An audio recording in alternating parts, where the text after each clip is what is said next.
Hello and welcome to all of our viewers in Nigeria and around the world to Midday News on Global Television, coming to you live from the nation's capital, Abuja. I am Ramsey Enoch. A quick reminder that Global Television is on DSTV channel 365 and Star Times 276. You can download the Global TV Nigeria mobile app for Android and iOS devices to keep track of our broadcast. The Senate has approved the confirmation of 5 resident electoral commissioners for the Independent National Electoral Commission, INEC. The confirmation followed the presentation of a report by the chairman, the Senate Committee on Electoral Matters, Simon Lalong. Our correspondent has the details. Those confirmed include Umar Garba, Kano, Said Idris, Bauchi, Chukwu Emeka Ibezako, Anambra, Umar Mutar, Borno, and Dr. Johnson Sinekem, Bayelsa. That after carefully scrutinizing all the relevant documents of the nominees and due consideration of their level of exposure, experiences, performances, qualifications, and integrity. 1. Umar Yusuf Garba from Kano, Saad Umar Idris from Bauchi State, Chukwu Emeka C. Ibezako from Anambra State, Umar Mukhtar from Borno State, and Dr. Johnson Alibo Sinekem from Bayelsa State.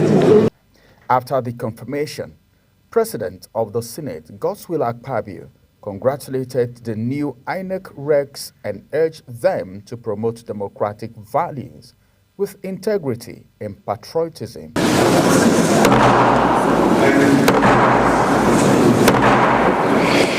Let me thank my colleagues and particularly thank the Committee on INEC and Electoral Matters and all the members for a job well done, and congratulate all the confirmed Western Electoral Commissioners today by the Nigerian Senate, and I want to wish them luck as they pilot the affairs of INEC in a fair and equitable manner to promote democracy and bring justice to all. Ramsey Enoch Agbo reporting for Global TV News.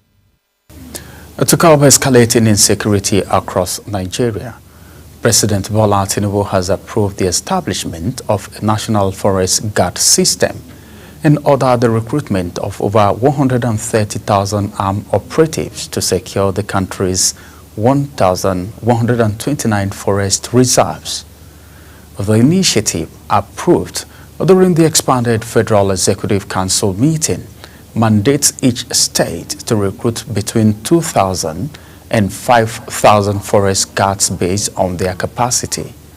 The recruitment and training will be supervised by the Office of the National Security Advisor and the Ministry of Environment.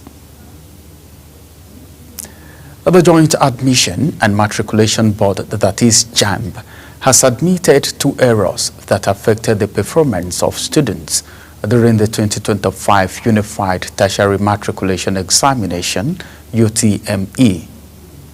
The registrar of the board, Professor Ishaq Oloyede, a press briefing in Abuja, noted that what would have been a moment of joy has charged due to errors.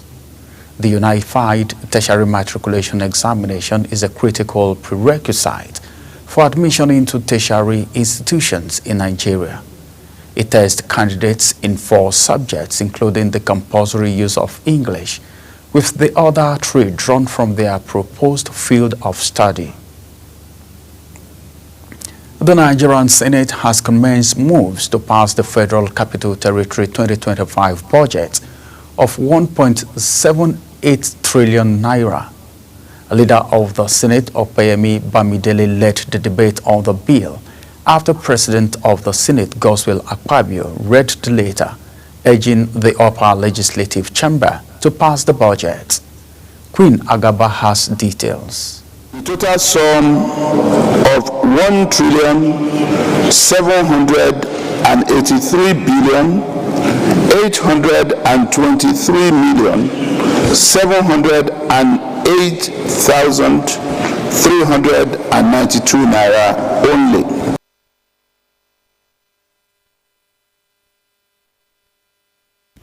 After the debate, senators unanimously passed the bill for second reading and thereafter referred to the Senate Committee on FCT to revert back in 1 week. What we need to do as the State House of Assembly of the FCT is to keep on tracking revenues and the utilization of those revenues. You need budgetary support to sustain the infrastructural development that we have seen. And last year, when we debated the bill, I pointed out that the only way we can bring high cost of land down is by opening up new areas. The bill, according to the Senate, seeks to, among other things, address infrastructure development and job creation, as well as other critical sectors like education, health, agriculture, etc. For the service of the Federal Capital Territory Abuja for the financial year commencing from 1st day of January and ending on the 31st day of December 2025. Second reading read. A breakdown of the bill shows that 150 billion naira is for personnel cost, 343 billion naira is earmarked for overhead costs, while balance of 1.28 trillion naira is for capital projects. For Global Television, Queen Agaba reporting.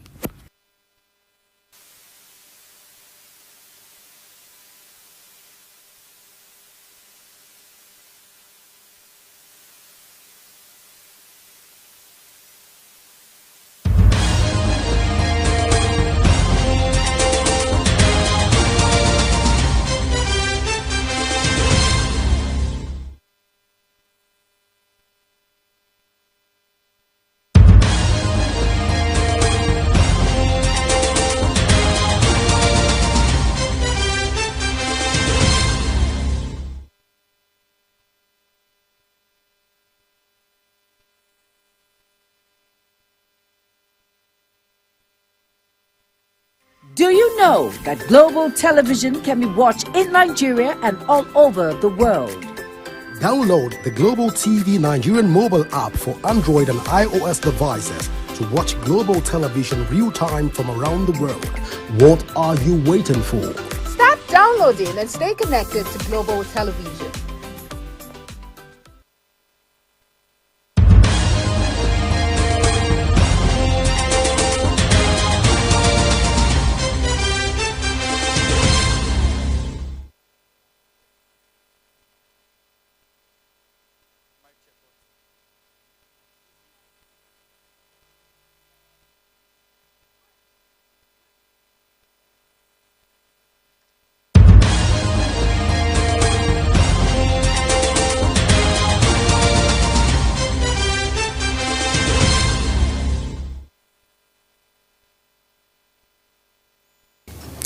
Governor Hyacinth Ali of Benue State has called for assistance in facilitating the return of internally displaced persons, IDPs, to their homes.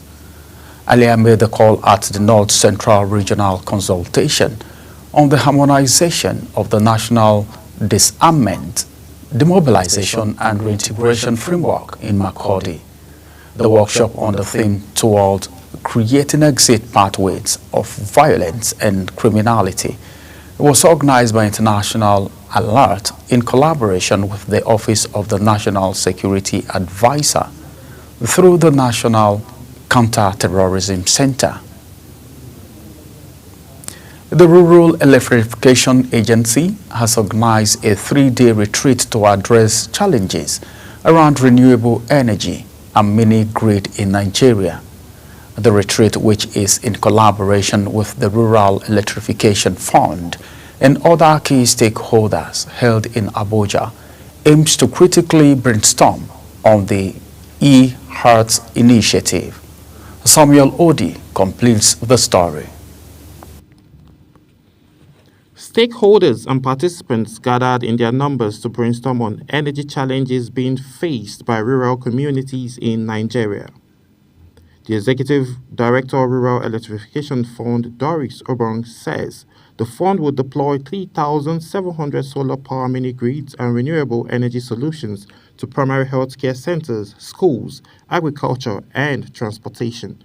It means generating almost 93 megawatts of clean energy through renewable energy solutions, especially through solar solutions, mini grids, solar home systems, and all of that.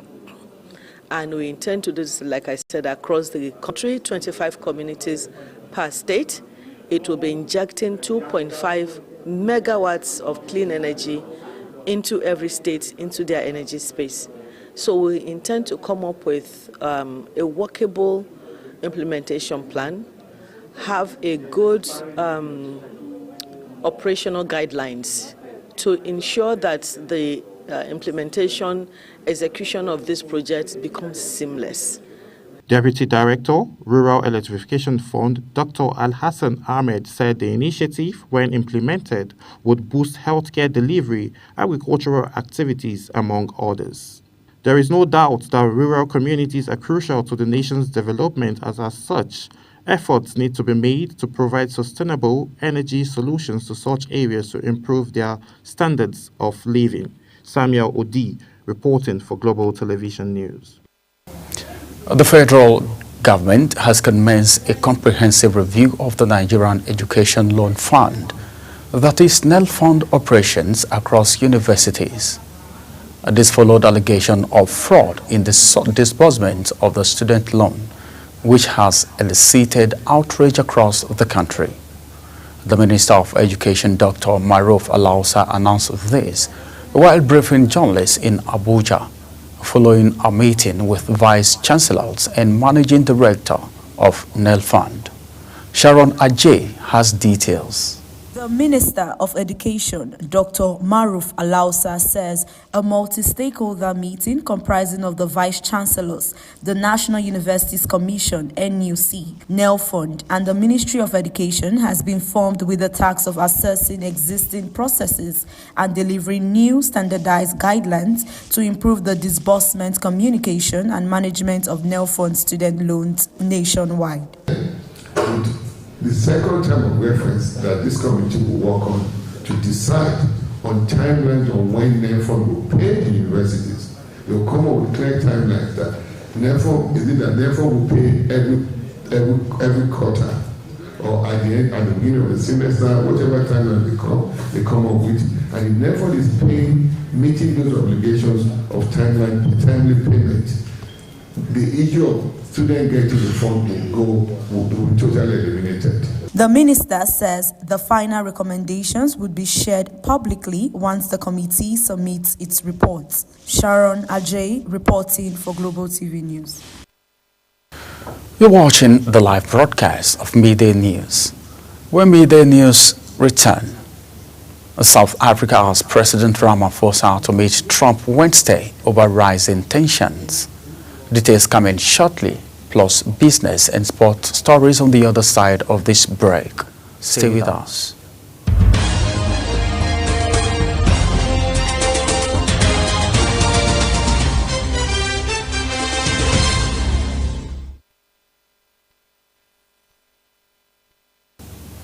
Welcome back.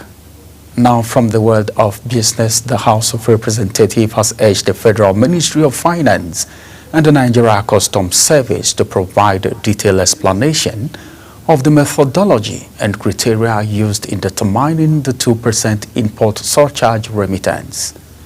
The further called for the publication of a transparent framework for calculating and implementing the surcharge, in line with the provisions of the Raw Material Research and Development Council, that is RMRDC Act 2022.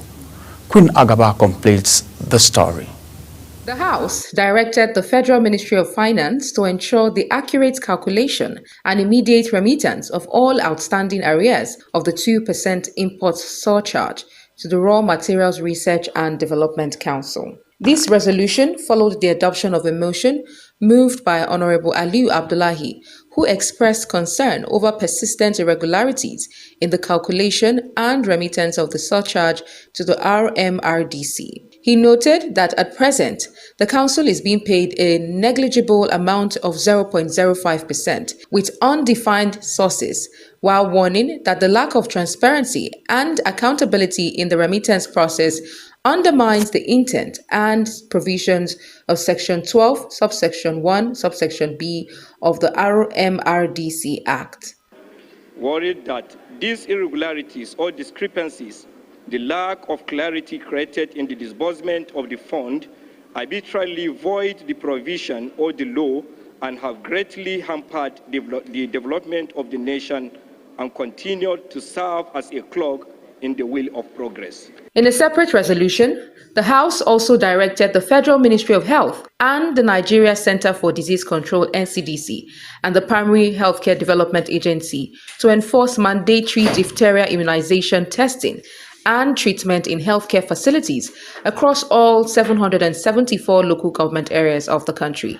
Furthermore, the House tasked the Federal Ministry of Information and National Orientation to intensify public sensitization campaigns on the dangers, symptoms, and modes of transmission of diphtheria in a bid to curb its spread and prevent further fatalities. This followed the adoption of a motion of urgent public importance moved by Honorable Beatrice Lowry, who lamented that diphtheria continues to thrive in Africa due to low vaccination coverage. He observed that the disease remains virtually absent in countries such as the United States and those in Europe, where vaccination rates are high, stressing that diphtheria primarily threatens unvaccinated individuals, especially those who travel internationally or come in contact with infected persons.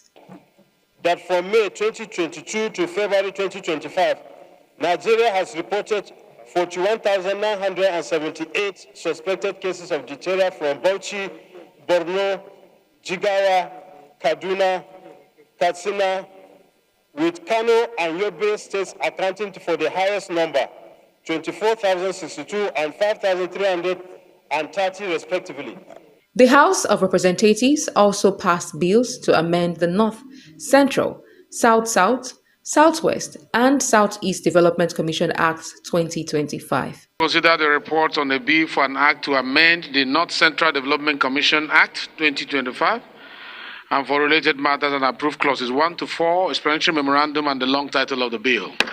The bill is expected to pave the way for the appointment of additional executive directors to bolster administrative efficiency within the regional bodies. For Global Television, Queen Agaba reporting.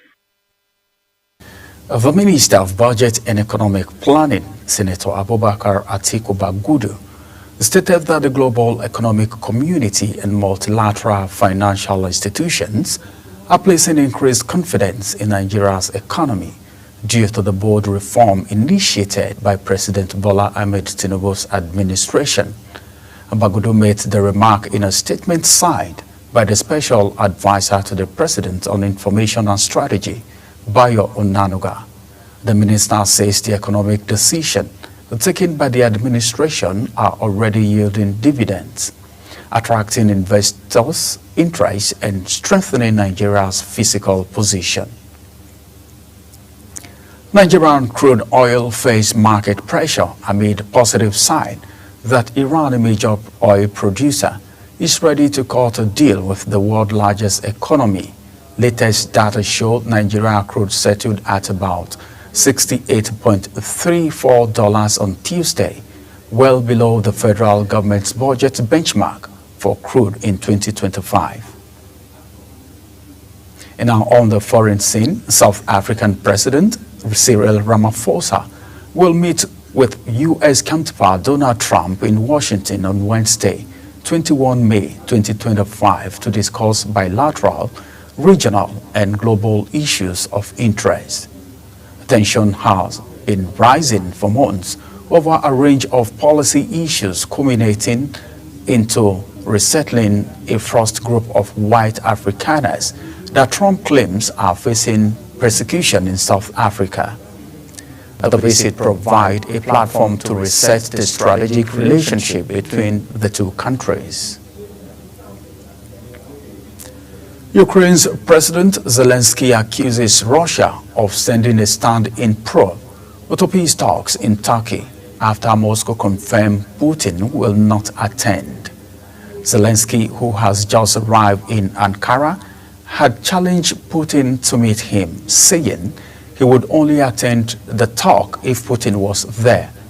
Russia's foreign ministry says the meeting between Russia, Ukraine and U.S. delegations will begin this afternoon after a slight delay. And now, in sport, the Nigerian Olympic Committee has launched a new safeguarding initiative and mental health platform ahead of the 2022 National Sport Festival in Ogun State. The initiative includes the unveiling of a comprehensive safeguarding handbook and the introduction of a safe space, a dedicated platform designed to promote athletes' welfare, provide psychological support, and strengthen protective measures across Nigeria's sporting landscape. Nottingham Forest striker Taiwo Awoniyi has broken from an induced coma after undergoing surgery to repair a serious abdominal injury. Awoniyi had the first part of the surgery on Monday after sustaining a ruptured intestine during a match. And that's it on Global TV Midday News. A quick reminder that Global TV is on DSTV channel 365 and Star Times channel 276. You kindly follow us across all social media platforms now showing on your screen using @Global TV NG. You can download the Global TV Nigerian app for Android and iOS devices to keep track of our broadcast. I am Ramsey Enoch Agbo. Thank you for watching.